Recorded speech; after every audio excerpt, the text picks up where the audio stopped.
Millions de morts, ça suffit. 15 millions de morts, ça suffit. 15 millions de morts, ça suffit. 15 millions de morts.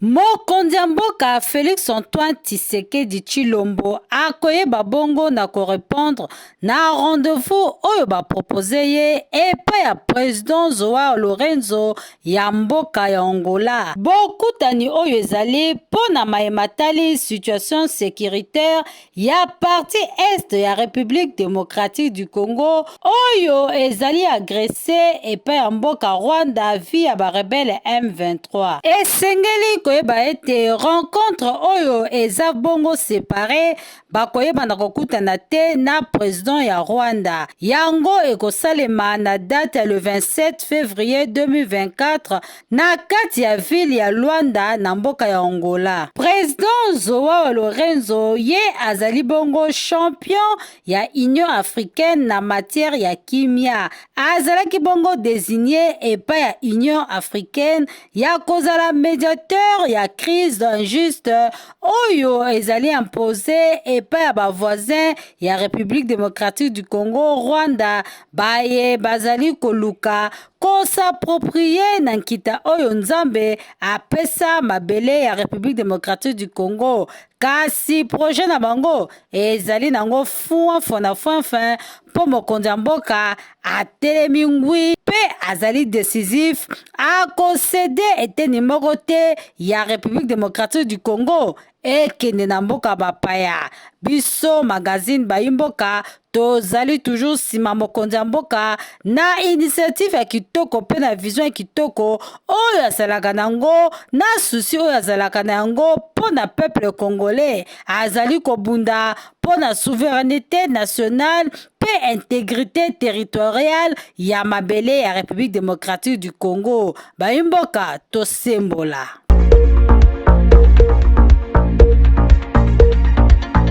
Mokonzi ya mboka Félix Antoine Tshisekedi Tshilombo asalaki adresse à la nation na nzela ya briefing presse na mayematali violation ya constitution po na maintien ya ba ministre élu na ba faire courant ya gouvernement. Sem Félix Antoine Tshisekedi azalaki liboso ya bapandisango mokolo ya jeudi 22 février 2023 na pokwa. Liboso ya bapandisango alobaki boye violation ya constitution ezali te pe ayebaki na kotuna motuna na koloba boye soki bino bolingi mboka ezala fragilize likolo ya article pe règlement intérieur ya Assemblée nationale. Article 110 kolandisa mobekoli kunzi yango ezali kopesa mpifo epai ya baministre bayeba bongo na kotikala na fonction.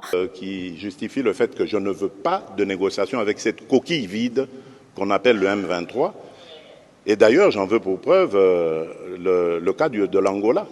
Poser la question au président angolais qui m'avait aussi demandé cette autorisation d'entrer en contact avec le M23 parce qu'il savait que moi je ne voulais pas discuter avec eux. Je lui ai dit, président, faites-le, mais vous me donnerez raison, vous verrez très vite que ces gens sont des pantins du Rwanda, ils ne continueront pas cette discussion parce qu'ils savent que vous allez découvrir que derrière ça, ce sont des Rwandais qu'il y a. Pas beaucoup. J'ai vu quelques Congolais irresponsables qui ont osé dire oui, mais on a vu le M23, il n'y a que des Congolais là-dedans.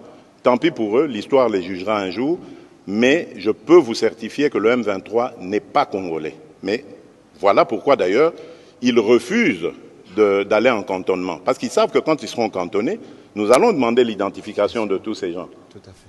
Ces soi-disant combattants. Et nous découvrirons que ce sont des Rwandais et non des Congolais. On prend quelques aventuriers, on les place devant et on fait croire que c'est une revendication congolaise. Alors que nous sommes un pays démocratique, nous venons de sortir d'élections démocratiques comme il n'y en a jamais eu dans ce pays. Pas de coup de feu, pas de coupure d'Internet, pas d'exclusion de candidats qui qu'il soit. On est allé à des élections transparentes avec la participation ou l'observation de toutes sortes d'organisations internationales. Il n'y a pas mieux. Il n'y a pas mieux. Alors s'ils avaient des revendications à faire, c'est... Mokonzi ya mboka Félix Antoine Tshisekedi azali toujours koinsiste na mayema tali kimia na déclaration na ye lobaki boye priorité na ye ezali bongo komona population na ye bayebana kobika na kimia. Abakisaki lisusu na koloba boye soki toyebi bongo na kozwa kimia na nzela ba méthode non guerrière yango ekozala malamu mingi. Me soki esengeli bayebana kosala guerre mpo na kozwa kimia ye akosala yango. Oyo ezali bongo déclaration ya mokonzi ya mboka. Biso bayimboka tozali kofelicite mokonzi ya mboka na détermination oyo azali na yango mpo na kokotisa kimia na partie est ya République démocratique du Congo pe na ngambo ya baprovince mosusu. Pamba te mokonzi ya mboka azali na susi ya population na ye, azali kolala pongi te mpo na situation sécuritaire ya partie est ya République démocratique du Congo. Mokonzi ya mboka azali prêt mpo bayi congolais basepela na mabele na bango. Bayi mboka bosembola.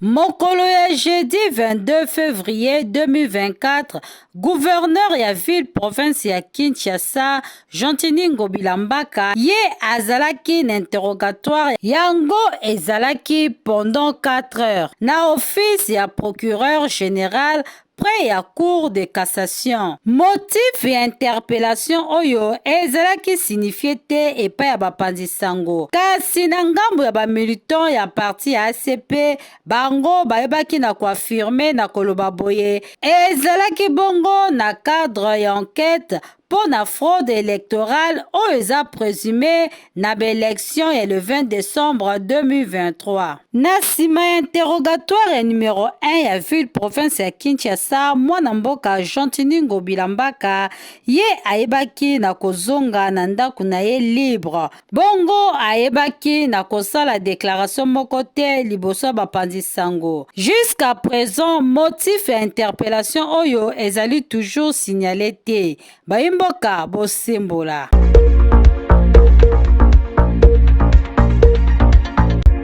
Donc ça c'était pour le rappel historique.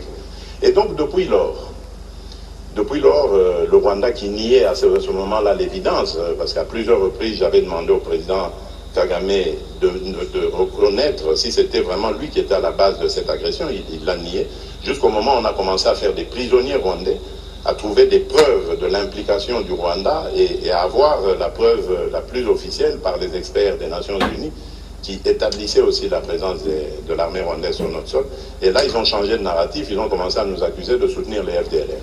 Alors que je fais encore là un petit rappel rapide, en 2019, à 2 reprises, c'était d'ailleurs à l'initiative du défunt général, paix à son âme, Delphin Kayimbi, j'ai validé le retour sous l'égide des Nations Unies de 2 colonnes. À 2 reprises, c'était des colonnes importantes d'éléments FDLR avec leurs dépendants, donc femmes et enfants, qui sont retournés au Rwanda. Donc s'il y avait vraiment des gens qu'on ne pouvait pas soupçonner de soutenir les FDLR, c'est bien nous.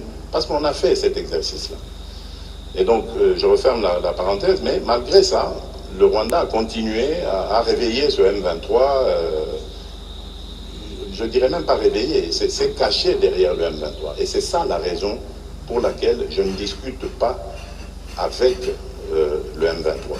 Les négociations ou discussions, moi je préfère dire discussions, je les veux qu'avec le Rwanda, parce que c'est lui mon agresseur. Et je l'ai dit d'ailleurs dans la salle à Addis Abeba, Paul Kagame lui-même en disant c'est vous que je veux avoir de face à moi dans une discussion pour savoir et vous poser la question de savoir qu'est-ce que vous voulez à mon pays, à mon peuple. Pourquoi vous continuez indéfiniment de tuer mes compatriotes et de piller les ressources de mon pays. C'est tout ce que je veux comme thème du dialogue. Parce qu'il n'y a rien d'autre. Je ne lui dois rien, il ne me doit rien. Mais il doit simplement m'expliquer pourquoi est-ce qu'il s'acharne à massacrer mes compatriotes de cette manière, injustement, depuis tant d'années. Et pourquoi est-ce qu'il continue désormais tout contact. Liboso ya bapanzi sango mokonzi ya mboka ayebaki na koloba boye que justice congolaise ezali malade même na traitement ya ba dossier pe abakisaki na koloba boye ye ayebaki na kodeside kofure zolo na ye même si azali kolinga kosala yango te pe mokonzi ya mboka ayebaki na kotuna motuna na mayematali dossier ya Bujakera oyo azali mopandi sango pe ayebaki na kosala déclaration akoyeba na kozwa solution na lombango pona mwana mboka Bujakera. Bongo na ntongo lelo audience esalemaki pona mwana mboka Stanis Bujakera na prison centrale ya Makala.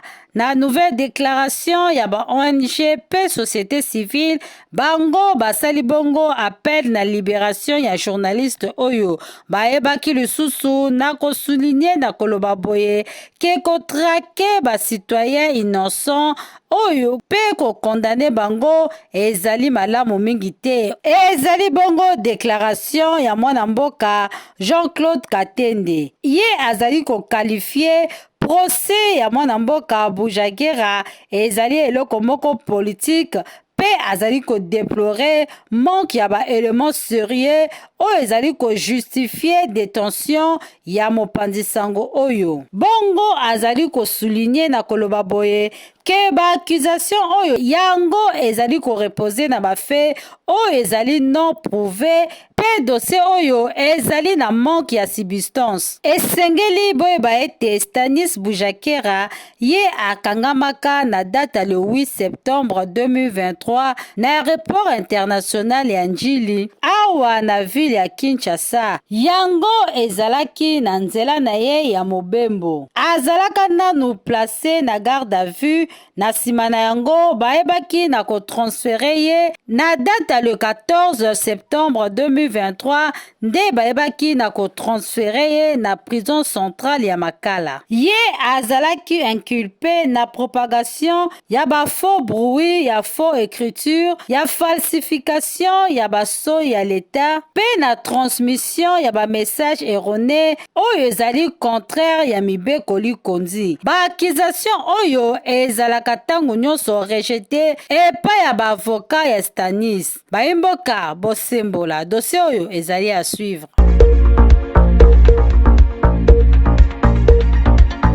République démocratique du Congo, Nkolo Nzambe apambola yango na kanda, cela veut dire Nkolo Nzambe asopa richesse lolenge na lolenge na kati ya mabele ya République démocratique du Congo, riche en sous-sol, bongo bibale bazamba koloba kutu te tozali riche na faune esengeli boyeba ete mama na découverte salami toujours na partie est de la République démocratique du Congo epai wapi badongolo miso oyo balingaka komona Congo bayeba na kosepela na nkita na bango te babundisaka biso epai wapi bakobaka koteka biso miso na calcul na bango ya découpage oyo kosimba te bayimboka botunanga nini découverte ya minere moko oyo ezali rare esalami na ville ville ya Buna. Minere oyo ezali kobimisa courant na kati na yango ezali na Bunia na province ya Ituri. Bongo présentation na yango esalemaki le 9 février 2024. Epe ya badongolo miso oyo bozalaka toujours na sima République démocratique du Congo. Bozali na parité awa bokomi ko signer ba contrat na Union européenne po beba ko exploiter ba mine ya République démocratique du Congo. Yango ekozala nango exploiter te pamba te République démocratique du Congo bakozala bénéficiaire ya sol pe ya sous-sol na bango. Bongo likambo oyo ya koya kotia kale na République démocratique du Congo po basipa na nkita na bango te. Suka na bino ekomi pene pamba te bakongole bazali déterminé ya kokotisa kimia pe ya kopréserve oyo nyonso ezali richesse na bango. Eteni moko te ya République démocratique du Congo ekokende na ngambo bapayo po bobénéficie na nkita oyo Nzambe akinela biso awa na Congo ekoleka te. Bayimboka miso likolo ya miso tosembola.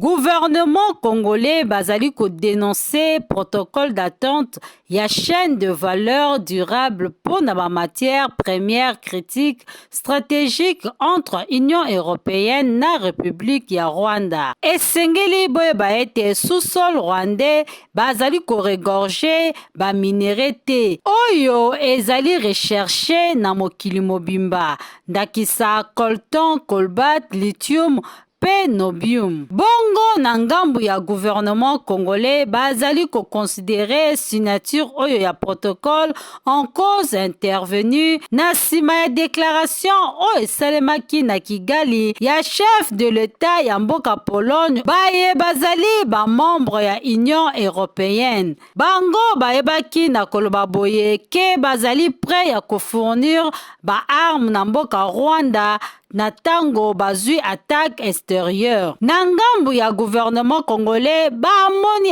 acte oyo ezali ata na nature ya kofavoriser confiance mutuelle te entre République démocratique du Congo na Union européenne. Makamba boye ezali kosala soni na monde tango na ngambo mususu bazali ko profiter na nkita oyo Nzambe apesa na mabele ya République démocratique du Congo bazali ko pesa yango monnaie ya makila ya bakongole. Likambo oyo ekosuka boye te po bakongole bango nyonso bazali na sima ya gouvernement na bango pe na sima mokonzi ya mboka mpona kotia bangunya ya Congo libanda ya territoire national. Bayimboka tosembola. Likambo ya situation sécuritaire ya Est ya République démocratique du Congo ezali kosala pasi mingi na chef ya bakongolais esengeli boye baete na soirée ya jeudi 22 février 2023 babombe ezalaki largué na kati ya cité ya Sake na nzinga na yango. Sango oyo tozwi yango epai ya bapandi sango Tanzama na RDC Info. Bango nde bayebaki na kolivre ba information oyo esengeli koyeba ete baike bayebi na kozwa makama ya liwa ba mususu pe basili kozoka oyo tobengaka olokota eli Faransa ba blessé grave. Esengeli boyeba ete ba violent affrontement ezali kosalema na Rutuboko pembeni ya cité ya Sake oyo ezali jusqu'à présent sous contrôle ya FRDC na bawazalendo. Dossier oyo ezali à suivre. Bayimboka bosembola.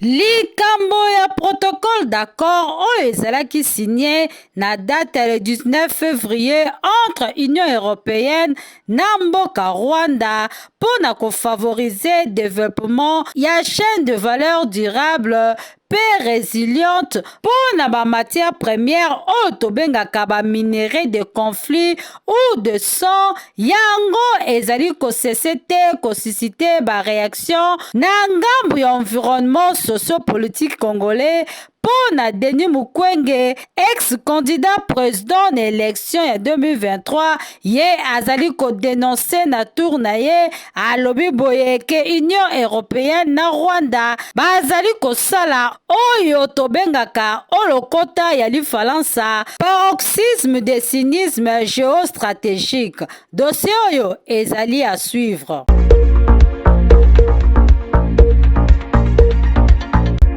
Congo ezaka biso moko ba congolais mboka otozo tonga e ya Rwanda teza Congo chef de l'état président Fachi Beton obimisi mbongo ba bongisa awa metala bazo tonga terrasse na bar de 6 tala bar de 6 yangoyo bar de 8 t bar de 12 t terrasse ya palais de marbre ba ingénieur bazo tonga ngo na bar de 6. Donc bar de 6 siko eza nango fil de fer. Après une année, après soki 2 ans et boukani estili. Mais mbongo ebinyao bo batia ba bar de 12, ba bar de 10, ba bar de 14 beto ezala solide. Bien. Na tamboli partout banda na se ya kitambo magasin. Ndenge bazo tia beton o. Mokonzi na se bar de 6 yango na leli totonga Rwanda te mais tozotonga Congo o tokotikela bana na bisolo tala ndenge bato ya misala bavandi bazozela mpe ya bango mbongo awa ingénieur aza te baexécutant siko moto azwi marché oyo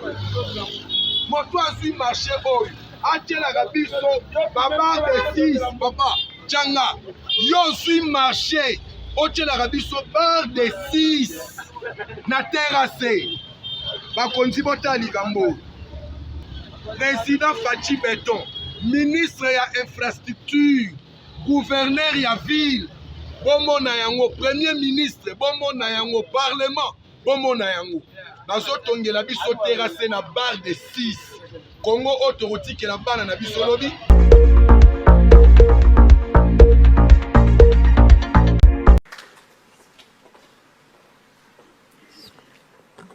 Merci Erickson. 60 ans que nous nous définissons en fonction de critères qui nous sont étrangers. Régime pluraliste, régime de parti unique, régime libéral, régime communiste, régime socialiste, mais où est le régime adapté aux pays africains dans tout cela? 60 ans de mascarade électorale, tenez-vous bien. Entre 1960 et 1989, sur 102 élections présidentielles, le président en exercice a remporté les élections avec en moyenne 92%. Les partis du pouvoir ont obtenu en moyenne 83% des voix. Et dans 29 pays sur 47 en Afrique, les partis d'opposition n'ont jamais été représentés. Et nous parlons de démocratie. Plus de 60 ans d'instabilité. Sur 486 coups d'État tentés depuis 1950 dans le monde, 214 dont 106 réussis ont eu lieu en Afrique, soit un coup d'État par an dans au moins 2 États africains. Plus de 30 ans que nous copions le système de démocratie à l'occidental, 30 ans de résultats électoraux douteux, de crise post-électorale, de gouvernance inefficace. 30 ans de dépenses exorbitantes dans un océan de misère où le minimum n'est pas assuré. 125 milliards de dollars ont été dépensés entre 2000 et 2018 en Afrique subsaharienne pour organiser des élections. Combien d'hôpitaux, combien d'écoles, combien d'infrastructures aurait-on pu construire avec cela? 30 ans d'exercice de pouvoir par des dirigeants plus préoccupés par leur propre survie que par le bien-être de leur peuple. Des dirigeants illégitimes aux yeux des citoyens et cherchant plutôt à maintenir des systèmes autocratiques. Plus de 60 ans de désillusion, de perte de confiance, de mauvaise gouvernance et de stagnation économique. Il suffit de regarder les pays qui ont accédé à l'indépendance au même moment que nous et voir le niveau de vie de leurs citoyens aujourd'hui. Singapour, la Corée du Sud par exemple. Il suffit de regarder le niveau de vie de certains pays auxquels il n'est pas systématiquement rappelé l'importance de la démocratie. Les Émirats arabes unis, par exemple. Qu'est-ce qui est finalement important pour nous, Africains? Copier les autres ou tracer notre propre voie vers nos aspirations profondes? C'est la question. Bonjour à toutes et tous. Merci pour votre présence, pour votre enthousiasme, pour votre engagement et vos encouragements. Depuis les premiers instants où nous avons partagé ce projet avec vous, ce projet qui est aussi le vôtre. Signe que nous ne sommes pas trompés. Il faut que la situation de notre continent change. Et pour cela, il faut réfléchir, il faut construire, il faut partager, il faut convaincre et surtout, il faut agir. Car si nous ne le faisons pas, personne ne viendra le faire à notre place. Je viens de vous décrire la situation qui est inacceptable. Illégitimité, rupture constitutionnelle, troisième mandat, crise politique, absence de décollage économique inclusif. Le système de gouvernance n'est pas adapté, c'est un fait. Les modèles plaqués ne fonctionnent pas.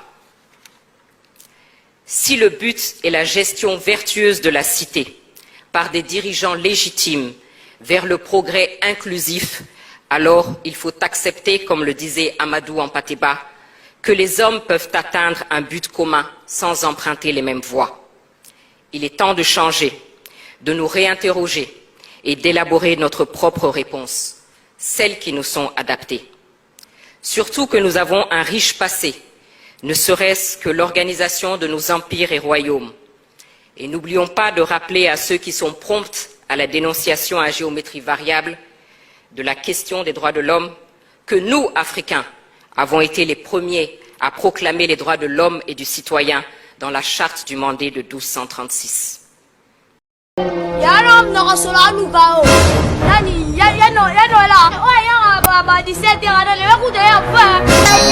Oh my sack, my God! Oh my valise!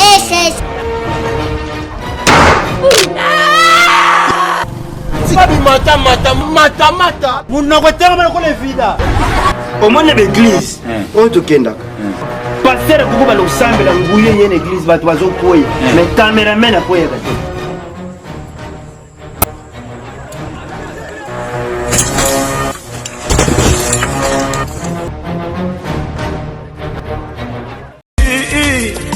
Ke batabilaka bazali awa soko saloba ngai yo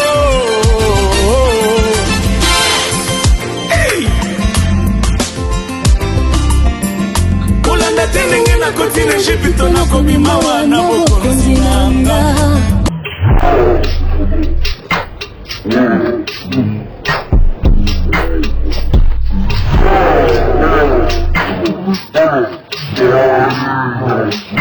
Ce n'est jamais le président de la République. Le chef d'État à part, le président de la République à part. Tu vois que tu peux me tromper, petit frère. Tu ne peux pas me tromper. Un chef d'État, c'est le président de la République. Le chef d'État, ce n'est jamais le président de la République. C'est qui, toi? C'est qui? Le chef d'État, ce n'est Moutouni. Mon pays, petit. Le chef d'État, ce n'est jamais le président de la République. C'est qui alors? Le chef d'État, n'est-ce pas? Oui. Il est du pays. C'est lui qui gère le pays. On appelle encore le pays là comment? Et maintenant, le président, c'est lui maintenant qui gère notre pays. Il gère deux pays différents. Voilà. Il a dit chose. Ne discute pas à moi, ne discute pas à moi. Tu as du même accord avec lui quand il dit que le chef d'État c'est tout, le président, ce n'est pas le président de la République. Voilà. Voilà. Le chef d'État, le président. Il faut respecter les gens qui ont vécu. Tiens, non, mon petit. C'est la même chose. Le chef d'État, le président exerce le même rôle dans la Constitution. Jamais de la vie. Jamais de la vie. C'est quoi là? Regarde. Mon petit, profite de ton bonus, petit frère. Profite de ton bonus. Profite de ton bonus.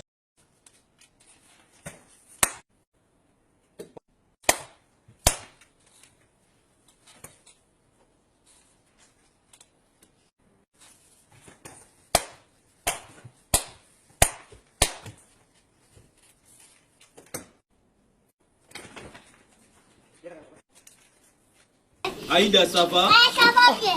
Amen. Mais où va ça va te dire? Vraiment. Grand frère Nangati. D'ailleurs, vous m'avez dit grand frère Nangati. Aïda.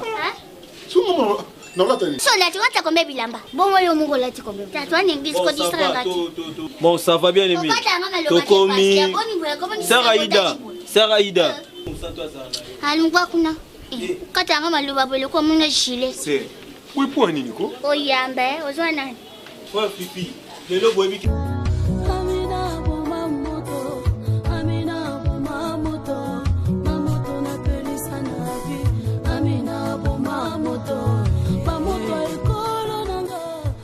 Mona ngabina na mina na mipo. Bosu kono bilamba otala no ngai. Waizenge. Yo si passe le ki nga kuna la muki na habite no na lie te na mipo mite après yo passe no lingo miboma. Boy boma no so miboma etali ngate. Enzongo na bisola ngolo bande yango yo. Aujourd'hui, yana mnoko sola lukao. Nani yano la. Oh ya ba 17 ana le ku de ya va. Oh pona matanga na nani. Ya pedi. Yani ko te. Ya. Yo.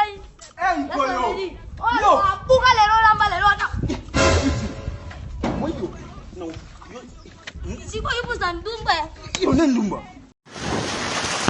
Mon bébé, mon cœur, mon amour, je vois la mer. Comment elle est grande. Ainsi, mon amour pour toi. Tu es la plus mimi du monde. Et je t'aime très fort. Mimi! Oh, joyeux anniversaire à toi. Joyeux anniversaire, oh. Yeah, joyeux anniversaire, oh.